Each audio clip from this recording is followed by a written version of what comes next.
Overload training, which would pretty much be defined as is any exercise in which you find a way to make it heavier at the lockout and lighter at the bottom, is generally going to be inferior for hypertrophy.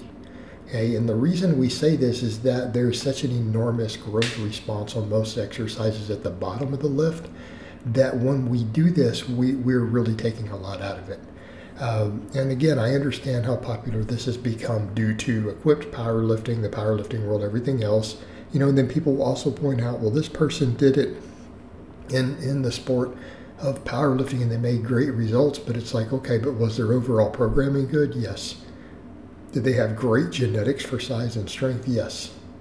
Were they probably very seriously enhanced? Seriously enhanced? Yes.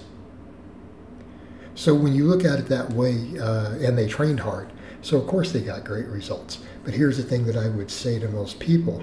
Do you think that you are going to get great results doing that?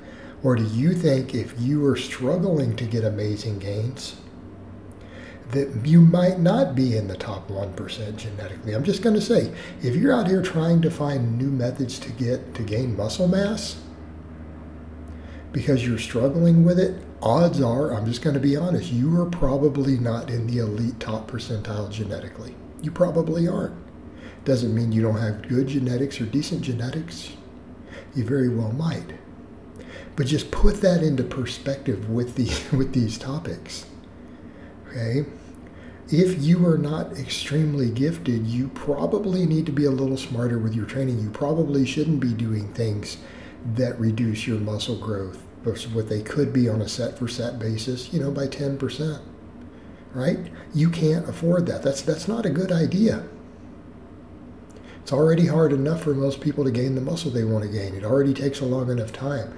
Why do things it's going to make it harder? Because the problem is a lot of that training is harder on recovery. And what do we mean by lockout training? How about using slingshots?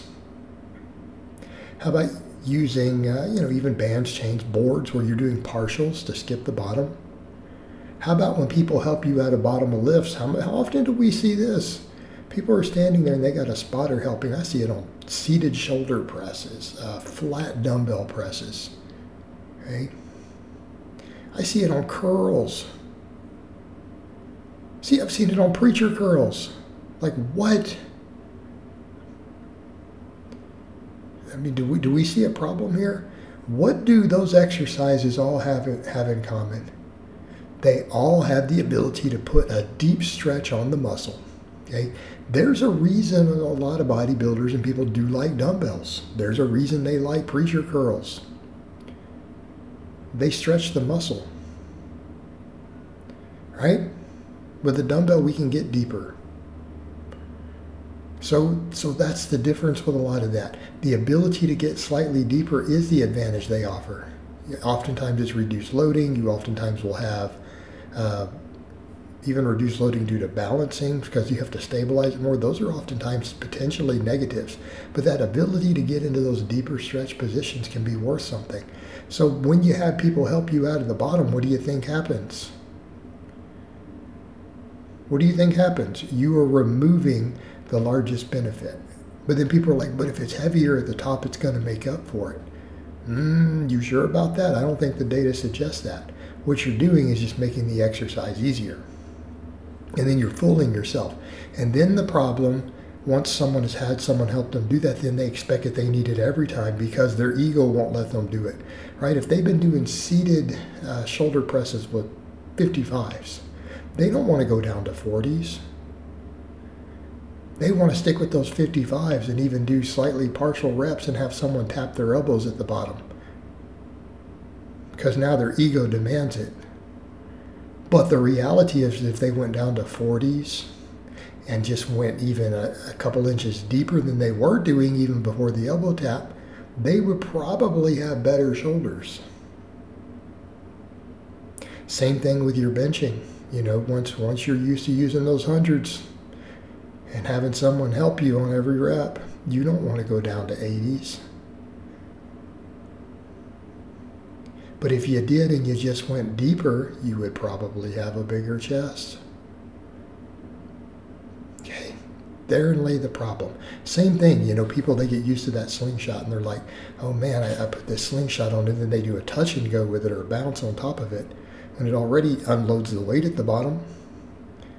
But then they're like, but man, now I can do whatever, 275 for 8. I don't want to go back down to 225 for work sets. But here's the reality. If with a slingshot you bounce and go 275 for 8, you probably do need to be working with 225 on the bench. You're going to get bigger and you're going to get stronger if you do that with either a very soft, controlled touch on the chest or with a pause. Your pecs would be bigger, you would get bigger, and you would get stronger. All right, but everyone's like, but you have to get used to handling that weight. No, you don't. How often have you seen someone break a world record in powerlifting on the platform and that they never hit in the gym? Like, I think it happens regularly. It happens pretty often.